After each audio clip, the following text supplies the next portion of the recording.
A hypodermic needle is the proper term for a syringe and needle. It's used to draw blood or inject medication. This indispensable tool was invented back in 1853, but it wasn't until 1954 that mass-produced disposable syringes came on the market, developed for the vast immunization campaign against polio.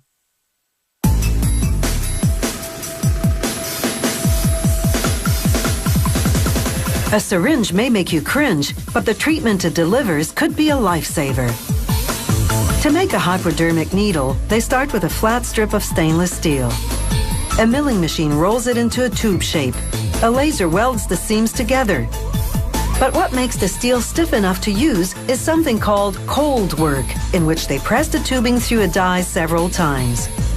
This also slims the tube dramatically, so now you have a thinner, tougher tube.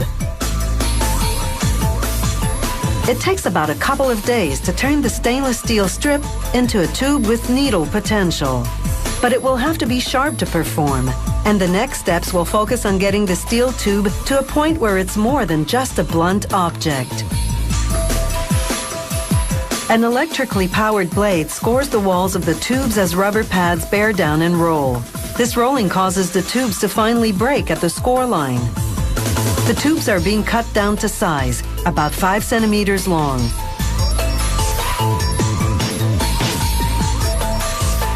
The tubes fall into a bin, a tangled mess. The bin, driven by air pressure, agitates, and this shaking motion straightens them out. An operator bundles them together with a plastic band, but removes a few to check the specs. This micrometer uses laser light to measure the outside diameter. The tube is supposed to be 2 millimeters, and it's right on. Next, a mechanically driven drum rolls super adhesive tape onto the tubes. The tape will hold the tubes in place as more work is done on them. They razor cut 12 centimeter strips of the tape tubes so that there are about 100 tubes per strip. Then they spray aluminum oxide on the ends of the tubes. This roughs them up so that the surface will be easier to work with. Now they place the strips of tubes into the grinding fixture, and then they snap it shut. Coolant flushes over the tube tips as the fixture moves across a grinding wheel. The wheel grinds through the tops of the tubes, shaping them into a rough point.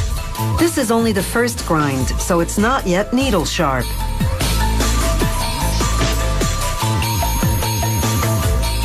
Now the fixture rolls and rotates the tubes. Then it's back to the grind. The angle of the wheel is changed so that it sands the sides of the tubes. These two secondary grinds sharpen the tubes into a finer point. This is how they looked before grinding, and this is after, with their sharp needle tips. Now it's time for the big inspection. She pushes the ends of the needles with the back of her tweezers to make sure they're even, and then pulls out a needle for sampling. She measures the length of the grind. It should be a few millimeters long. Next, she sizes up the needle's outside diameter with a micrometer. Holding the needle between posts, it measures the space between them. Then she checks the inside diameter by inserting a plug gauge into the tube. Now she inspects a whole bundle of needles for irregularities or burrs.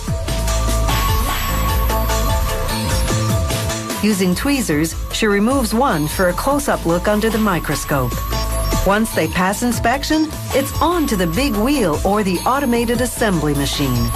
Brass and nickel-plated fittings called hubs drop onto pins on the wheel. Then needles fall into the hubs. Metal fingers align them so they fit together precisely. The hub is the piece that will connect the needle to the syringe. Automated crimpers press the needle into the hub. Sheer friction bonds them.